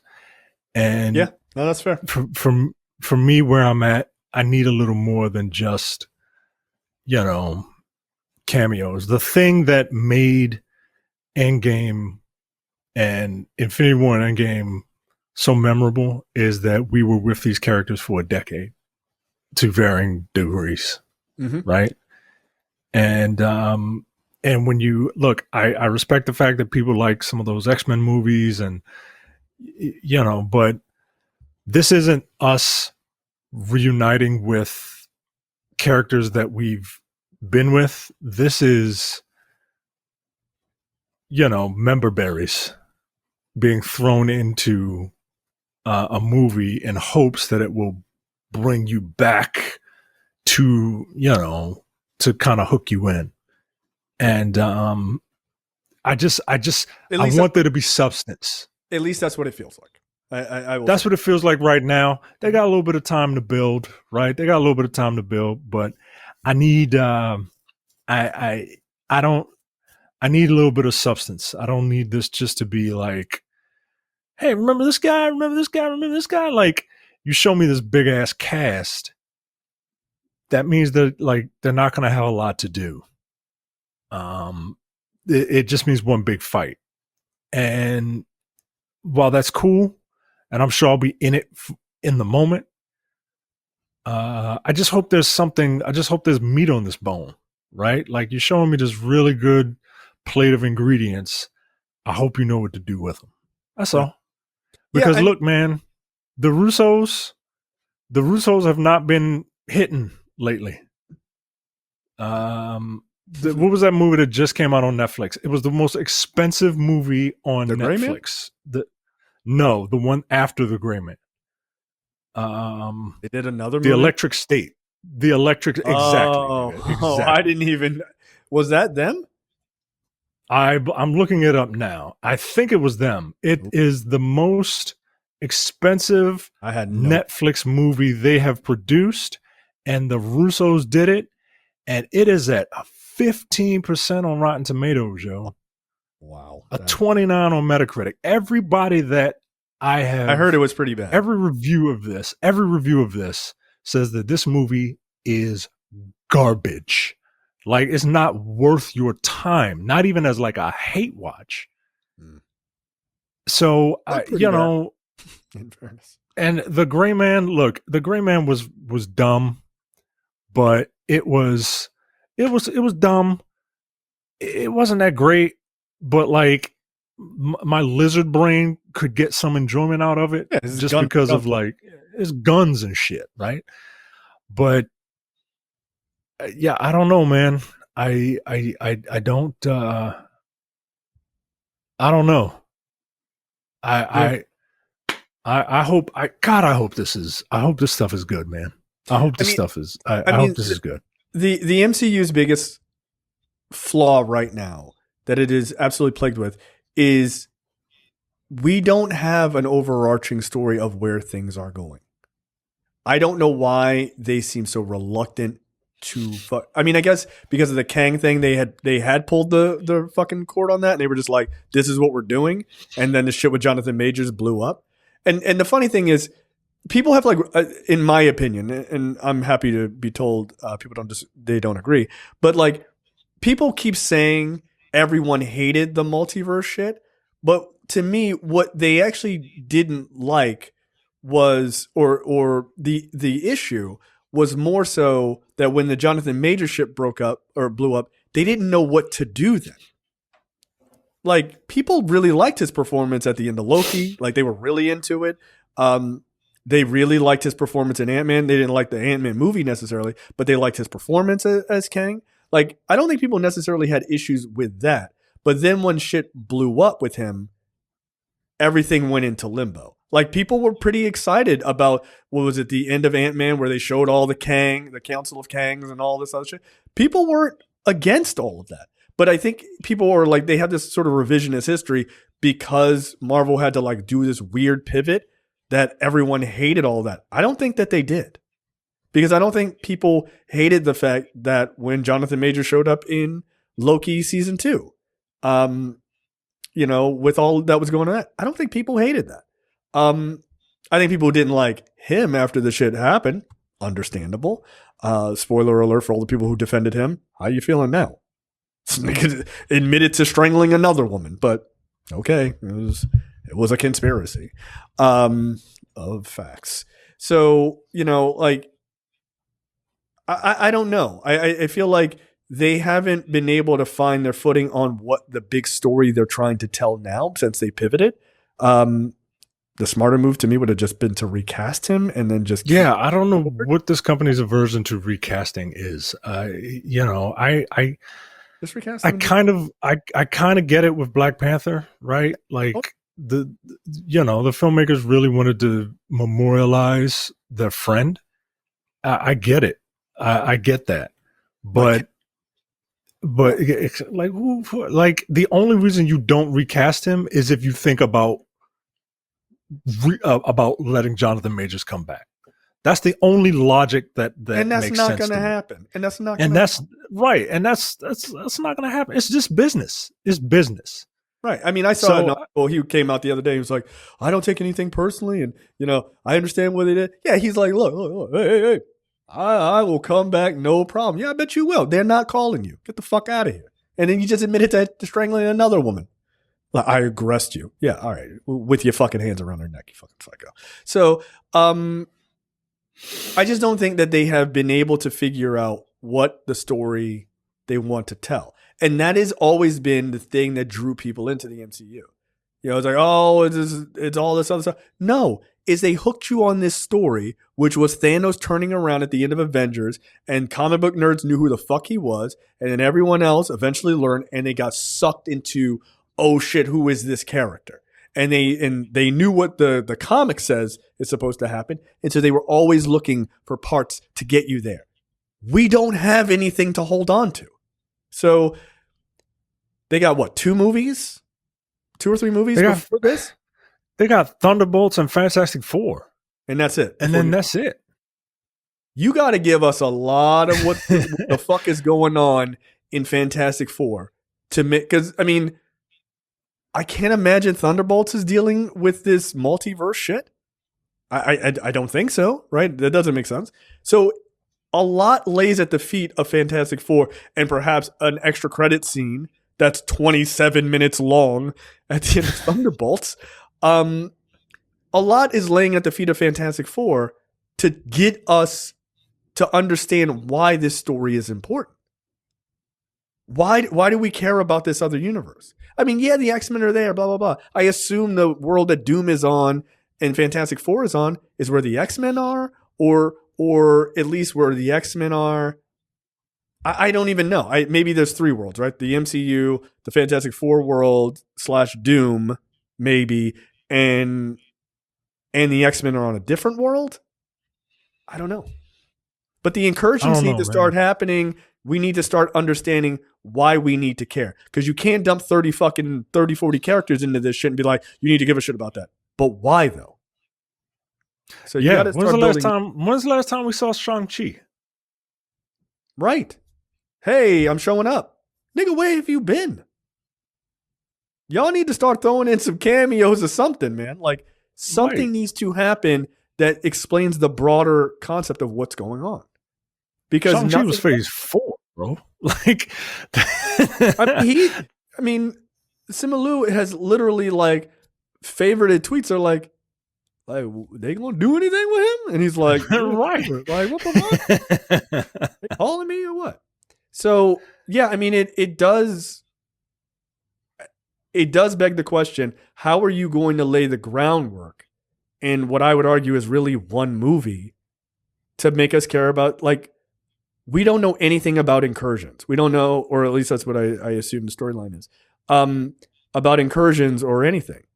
Is that I rewatched Multiverse of Madness, and I don't hate that movie. It's not as good as the first Doctor Strange, but I don't hate it. No, I don't hate it. And just to kind of refresh my memory on where the whole incursion thing kind of, because like incursions are kind of introduced in that movie, right? But that movie was so long ago and not well received that I think people might have forgotten about it, right? Yeah, and then phase 5 is just this phases 4 and 5 are just this weird gap year that they have, where they're just kind of like trying to do different stuff, and some of it is really good and some of it is just like Ant-Man, right? Some of it's really good and some of it's Ant-Man. And some of it is just like fine, like Captain America, Brave New World, like but not, I don't know, man. Like I said, I'm not at Terrence level yet, where I'm just waiting on the X-Men, right. But you know, I kind of, the Fantastic Four is going to be, is going to have to do some, like you said, Fantastic Four is going to have to do some heavy lifting for me. I mean, it has to do some heavy lifting for the universe. Like, I don't understand, like, so Captain America, Brave New World came out. The only reference to that is like, do you know about the others? There's other ones. There's other worlds. Right. Other movies. Yes, other worlds. Yes, Yes. Like, yeah, bro, we fought fucking aliens and wizards. Shut up. Can you stop being so fucking like weird and talking around? Just tell what happened. What happened? Use your big brain. Right. That was coming, right? So that's it. That's the only reference to anything outside of the universe. The Marvels did the most heavy lifting of having Monica Rambeau end up in the X-Men's universe. Okay, cool. What else? What else? You need, and again, this is the thing that has always hooked people in the MCU. That big overarching story. That was their big. You can't do events if you don't have any buildup. That's how events work. Right. That was their big like secret, right? The big secret in those first 3 phases was to make people think that they had to watch all of them because something was and stay through 15 minutes of credits to tease the next one. Like that was the secret sauce, right? Right. And they just kind of lost it. And it was just a comedy of errors that kind of put them in this situation. But at the same time, like these people are professionals and they get paid a whole lot of money to do this stuff. Like if you got to pivot, then you need to fucking pivot.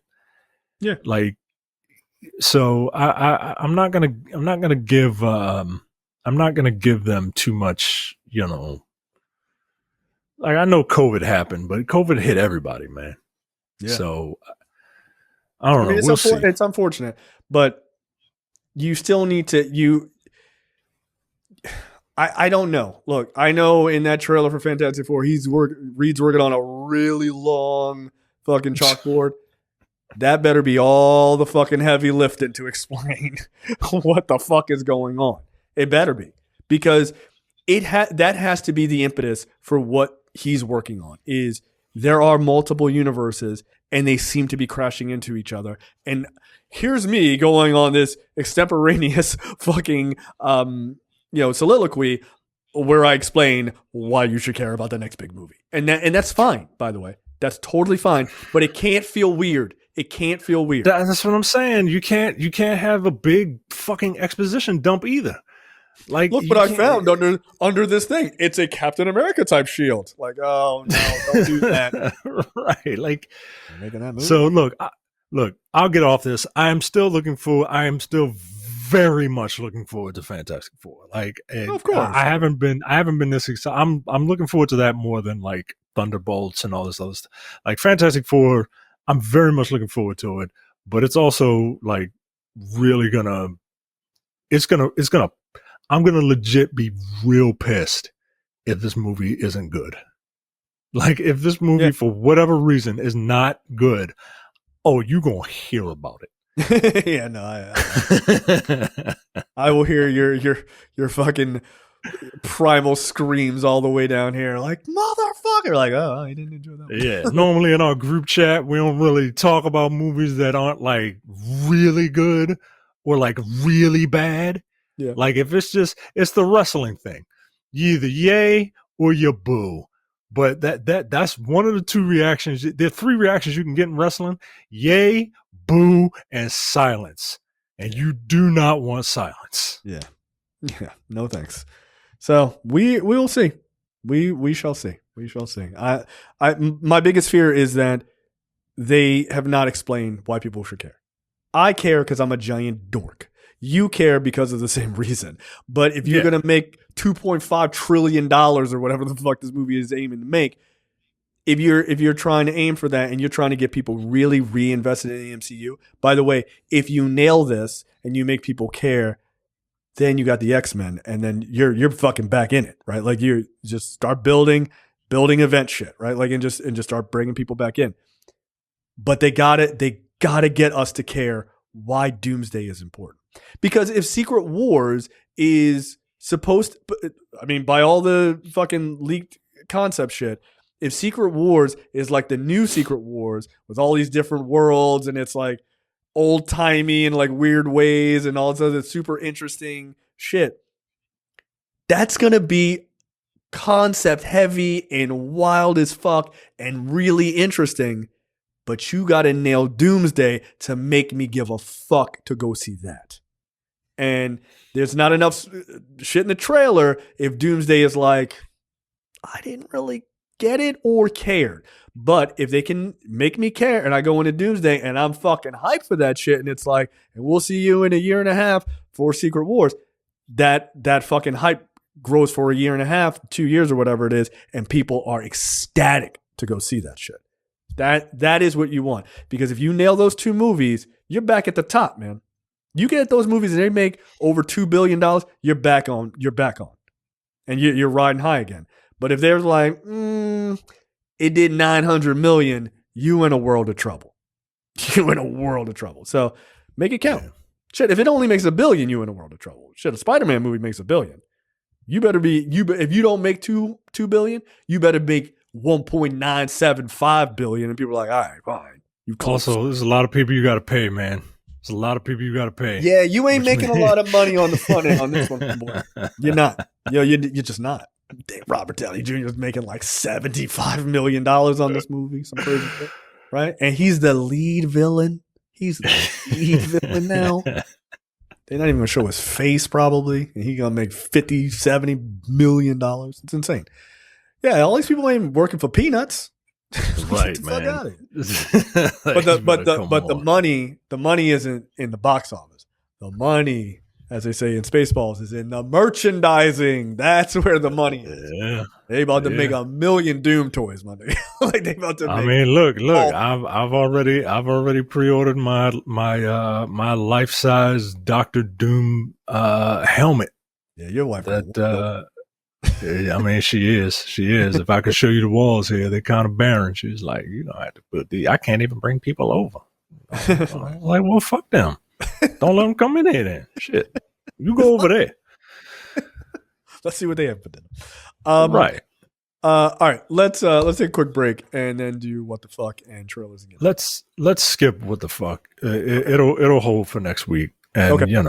When Terrence is there, we'll just do trailers. All right. Trailers this week. First one up. We had talked about it 2 weeks ago. Here's the, I guess, final trailer for Ballerina. From the world of John Wick. This is largely similar to the first trailer for Ballerina. I don't care. This feels like fucking Daryl from The Walking Dead's in it.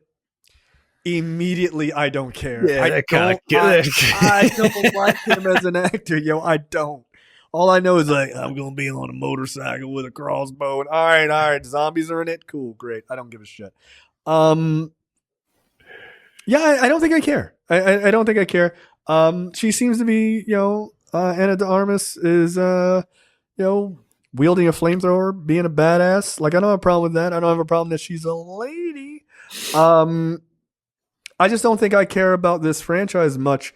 Outside of John Wick, I know he's in this. I get that, but I just don't think I care. So I'll watch this, but I won't go to the theater to watch it. I'm very curious to see what type of... By the way, that's my point. This is not a theater go for me. Yeah, I'm very curious to see what type of action this is, but like I said last time, this franchise is like, it's like from the mind of a 13-year-old, right? And like the fact that they're trying to like have this, the fact that they're trying to world build this franchise is a little silly to me. But I'll check it out just for the action. When it hits streaming. Yeah, when it's on streaming, I'll watch it. But theater, this is a no-go on the theater for me. And I got to tell you, Daryl Dixon being in it is an immediate, I don't give a fuck. Yeah, and then, towards the end of the trailer, like the ballerina shoots John Wick and then he puts his fucking coat up and then it just brought me back. Like, oh, that's right. He's got bulletproof cloth. Like the shit don't work like that. But as you do. All right. So next up is a new series coming to Max called Duster. This premieres May 15th on Max. This is starring Josh Holloway. Where the fuck has Sawyer been? I've seen this dude since Lost. Okay. Quick question. Did he have like facelift or some shit? Because this dude looks exactly the same. He looks younger. I didn't recognize him until you just said Sawyer. And I was like, oh shit, that is him. He looks And I exactly. think he does look the same, but like when he turns his head, he's got a little bit of this going. Got a little old man neck. It's like, I yeah, get it. I'm like, Yeah, I get it, dog. Like, look, I get it too, but like his face doesn't seem like it would have that because I think he had work done. yeah, But like he looks like his face is like frozen in time. Like it's not a. If it is a facelift, like it's not a bad one. Like it's yeah, bizarrely very good.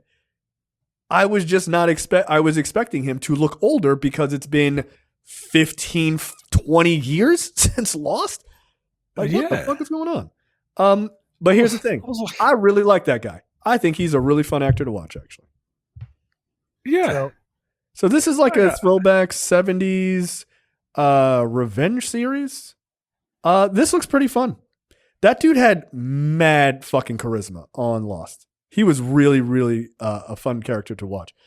I'll watch it. I'll check it out. I like the vibe. Keith David's in it, guys. Keith David's in it. Right. So I'm who's aging normally. Who's aging. Like I'm at least going to check out one or two episodes just to hear the dulcet tones of Keith David. Of the one true God. Yeah. But this looks fun. Like this looks like a fun romp. It's got the like cool guy, hot chicks, loud guns kind of in a cool fucking car vibes to it. Yeah.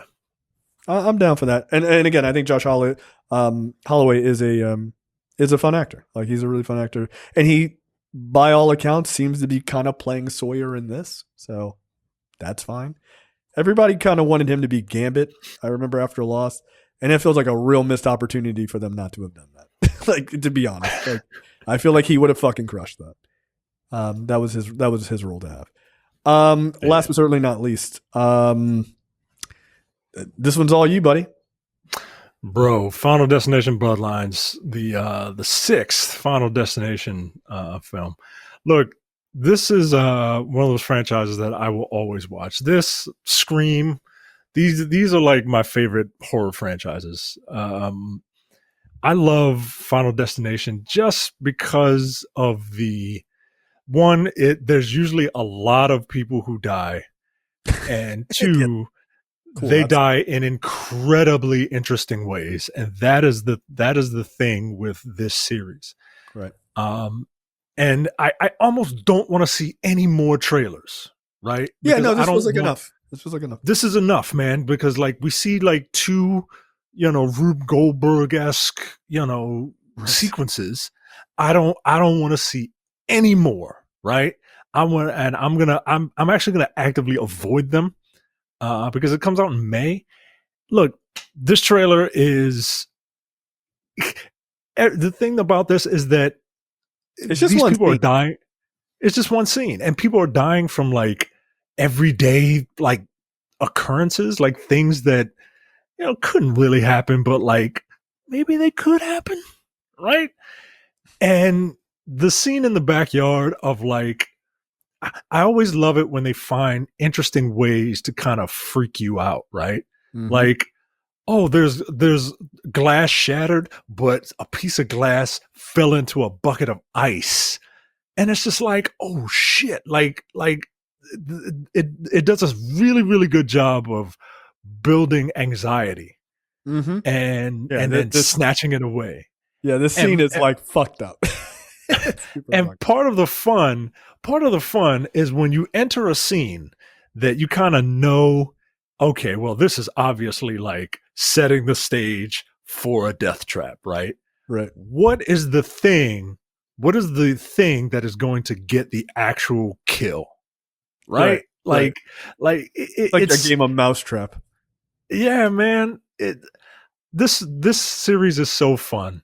I recommend anybody who has never seen it to just do yourself a favor, have fun, turn your brain off, and maybe traumatize yourself from going on planes, driving on highways behind log trucks, Absolutely. going on roller coasters, going to a NASCAR event, or crossing a bridge.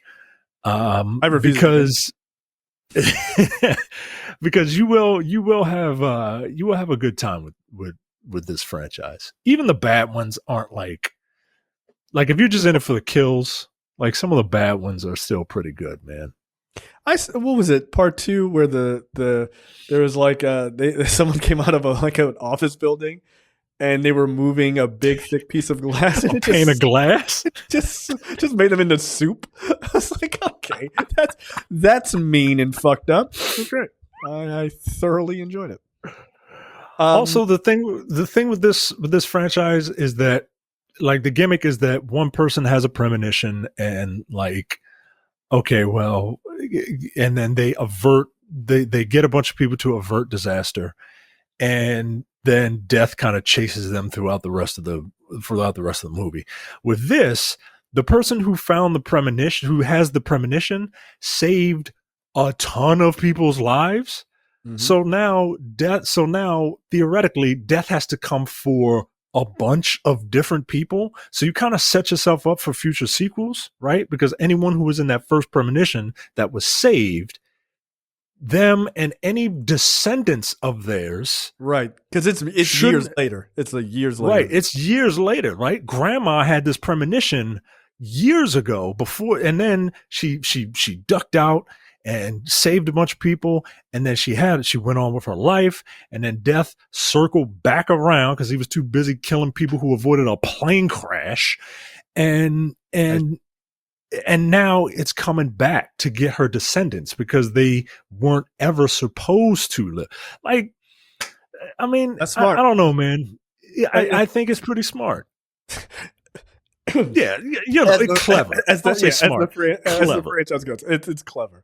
Look, I feel the same way about this. Like as you do, it's like this is stupid clever, but you enjoy it. I feel the same thing about the Purge franchise. Like it's ridiculous. It doesn't ultimately make any sense. But then sometimes they're like, we're gonna deal with like some real world things, and I'm like, all right, that's fine, that's clever. And then I watch people just get murdered a lot. And I can't turn it off. That is a series I really like. So, look, I'm not mad about it. I'm really not. So this sounds good to me. I will watch this. Yeah, man. I'm looking forward to it. And this is Tony Todd's last movie, man. So, pull one out for Candyman. Hell yeah. Also, these people dying in this like Space Needle type thing is fucking insane. I just want people to just freak me out, man. Freak me out. Yeah, I'm never cutting my own grass again. I need Final Destination to tell me that one. Fucking call someone. All right, that is it for us. We will be back next week with another episode. We will see you guys next time. See ya.